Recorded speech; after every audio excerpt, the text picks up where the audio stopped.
making a box for this little item. I'm measuring the height, the width, and the depth, and then marking them out on my little diagram, thinking about the back, the sides, the front, the top, and the bottom of what a box would be. Don't forget your little flaps on the side. I almost forgot those. Now we're going to score everything. So just 2 inches. It's going to overlap on the front or the back, whichever. Because there will be a seam on that spot. And then rotate it and score the other ones. So 1 inch, 1 1/4. I think it was 5 1/2. And then 1 1/4. And then I think I did a 1/2 inch. That's for the ends it's going to tuck.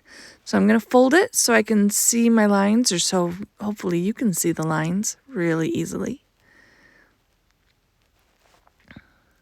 Once we have them all folded, then we're going to cut off the excess. So we had 2 sides that had a little extra.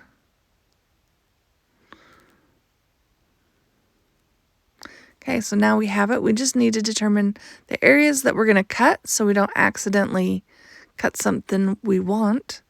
So I'm thinking about those tabs on the side.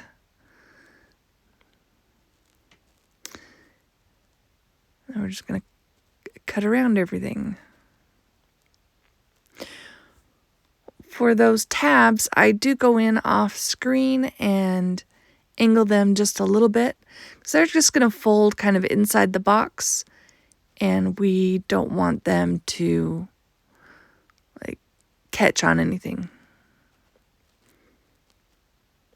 Just make the folding a little easier when we put the box together.